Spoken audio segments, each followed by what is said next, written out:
Nagaaniif araarri Waaqayyo isiniif haa ta'u dhaggeeffattoota koo. Jirtuu nagaa keessanii. Yaada an isinii kaasaa jiru kanarratti warri ilaaltan adaraa keessan kan isiniin jedhu koomentii godhaa. Barreessaa. Sirriidhaa yookaan sirrii miti.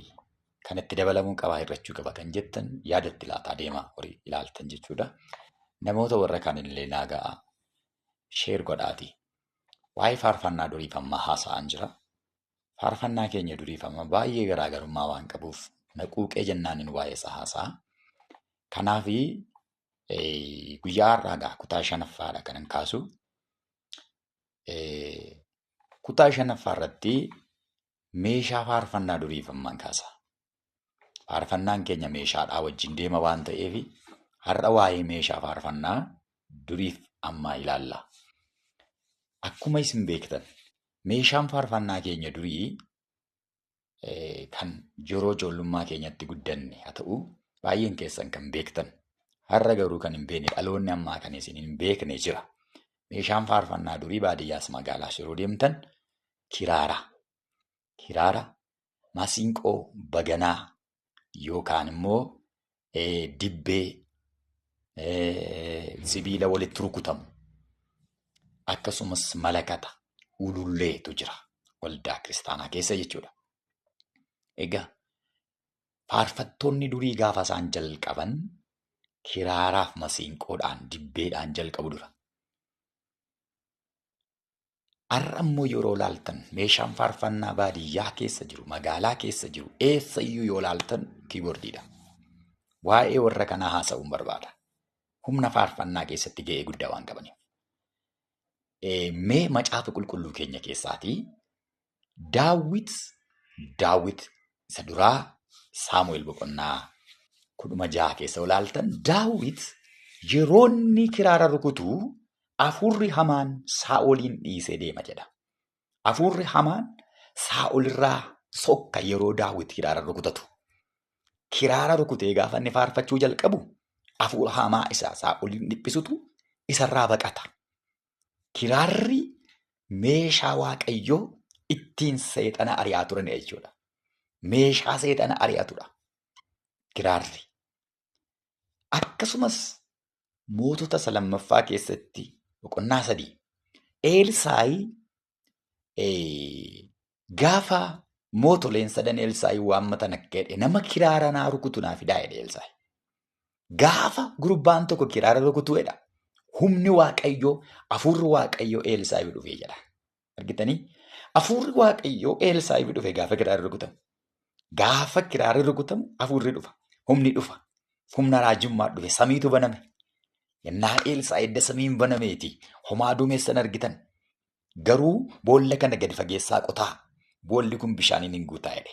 Kun Waaqayyoof salphaadha jedhe. Waa tokkoon isinitti magaa. Meeshaan faarfannaa hafuura harkise suni kiraara. Waa malee kana kaasaan jiru cal jedhaasin. Na dhaggeeffadhaa sirriitti. Baruma keenya keessa, bara ijoollummaa keenyaa keessa yeroo kiraara rukutamu humna Waaqayyootu dhufa. Laphee namaa keessaa dhaatawa. Namatti tola bakka waaqeffannaan namatti tola. Sagalee masiinqoo kiraaraa waldaa kee dhaga'uun ulullee dhaga'uun baay'ee nama gammachiisa. Seexana sana ari'ataa humna Waaqayyoo namatti harkisa.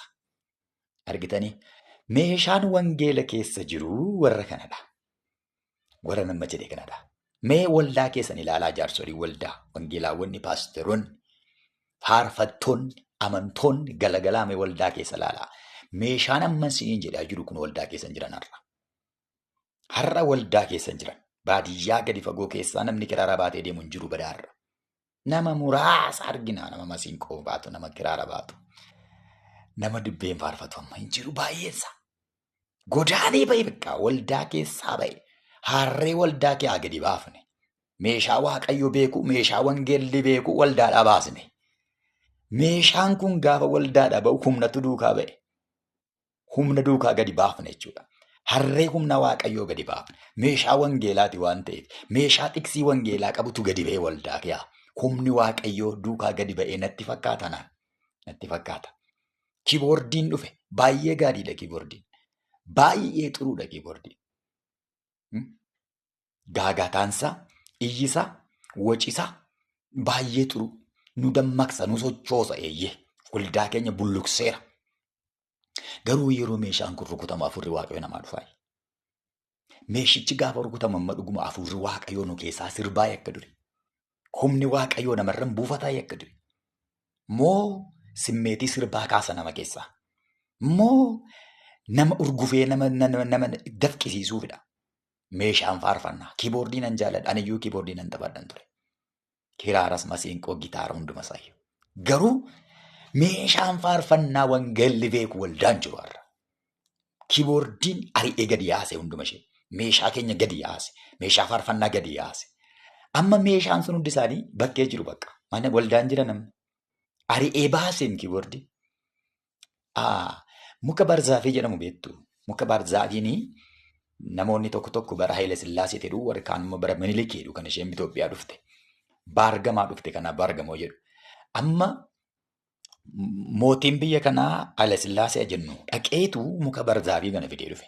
Muka baargamoo kana gaafanni fiduu namoonni hundumtuu baargamoo dhaaban. Baargamoo gaafa dhaabanii indigenestirii yookaan immoo muka biyya keessaa kan akka birbirsaa, akka odaa, kana qilxuu kana mukota gurguddaa jedhaman kan immoo jijjigsanii fixan, cicciranii fixan. Amma magaalaa kee kan dhaabatu baarzaafiidha. Baadiyyaa dhatte baarzaafiidha. Lafa hundumaa dhaalte baarzaafiidha. Maal jedhamtee waamamte afaan istiriidhaan colonizing tree. Colonizing tree jennee waamna. Muka koloneeffatte, muka biyya keenyaa koloneeffattee fixe, ariitee lagatti gashite, ofii magaalaatti tafte. Kiiboordiin colonizing instrumentiidha. Colonizingidha. Meeshaa koloneeffate, kiraara koloneeffate ari'e, masiinqoo kiraara koloneeffate ari'e, dibbee koloneeffate ari'e. Amma ofiisaa magaalaatti baadiyyaatti tafe. Waldaa keetti kana himma kiiboordiidha. Koloneeffate ari'ee fixe warra kana. Argite? Humni waaqayyoo meeshaa sana faana jira ture. Meeshaan sun faarfannaa bareechu turan. Meeshaan sun hafuura qulqulluu harkisu turan. Har'a garuu hin jiran. Maaliif? Kiiboordii biratti maaliif kiraarri rukutamne? Kiiboordii biratti maaf masiinqoon hin qabamne? Kiiboordii biratti maaf dibbeen rukutamu waldaa keessaa? Maaliif dagate dhaloonni? Maa gate dhaloonni? Humni waaqayyoo barachirra jira. Wangeela keessa kan jiran isaaniidha. Kiiboordii wangeela keessa hin jiru. Caafamee hin jiru kiiboordii. Maaliif hojjetame kiiboordii? Seenaa Amaanu'eel Tsamoosiin qoradhaa. Faashinii adda addaa wantoota ammayyaa ta'an seexanii maaliif kalaqa? Waldaa dadhabsiisuufidha. Kiiboordiin kan kalaqameef sirbaafidha. Itti fayyadamna malee nuti faarfanneessi gara faarfannaatti harkifanne malee kan sirbaati. Afaan Arabaafaa qaba barreeffama isaa ilaalaa. Maaliif hojjetame? Sirba dammaqsuudhaaf. Seexanni ittiin faarsamuuf hojjetame. Itti fayyadamuun keenya gaariidha. Waan gaariidhaaf itti fayyadamaa jirra. Garuu meeshaa wangeelli beeku sana meeshaa waldaadhaa yaa'e waldaatti deebisuu qabna. Adaraa keessa. Shaakalaa dhaloon nama. Kiraara shaakalaa. Masiinqoo rukutuu shaakalaa. Shaakalaa isa duriin gatinaa. Meeshaa waaqayyo beekudha. Meeshaa kitaabni qulqulluun beekudha. Kanaaf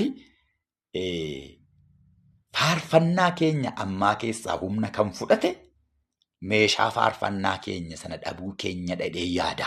Karaa tokkoon ga'ee guddaa qaba waan ta'eef. Mee ilaalaa jaarsoliin warri durii amantoonni warri durii yeroo kiiboordiin banamu gurra qabatanii taa'u akka waldaa keessa. Dargaggootatti immoo tola. Gurra qabatee ta'a namni guddaan waca isaan danda'u. Inni kaan bakka maal taa'uu nurraa dhume jedhee galatamne. Mataan dhukkube. Dargaggoonni baay'ee manutti tola seetu. Namoota ciccima namoota umuriin deemanitti hin tolu kiiboordiin. Sababiin isaa iyya bichaa dhageenya. Qaamii faarfannaa hin beeknu. Waan faarfannichi jedhu yoo hin dhageenyu takka takka. Wacaa ollee, iyyaa ollee, sirbaa ollee waanuma kiiboordiin gungum jedhu gungum jechaa duukuma iyyaa ollee galla malee hiikumti isaa kan nuun galle baay'eedha. Kanaaf saba koo meeshaa faarfannaa wangeelli beeku waldaatti deebisaa. Kiraara waldaatti deebisaa. Masiinqoo waldaatti deebisaa. Dibbee waldaatti deebisaa jaarsolii waldaa.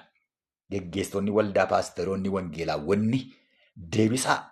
Adaraa kee faarfataa jaallattuuf jaarsa waldaa jaallattu tokkoof wangeelaawwi jaallattu tokko dhageessisi kana irrattaa hojjetanii isaattis irratti mari'adhu. Waaqayyo gooftaan isin haa eebbisu.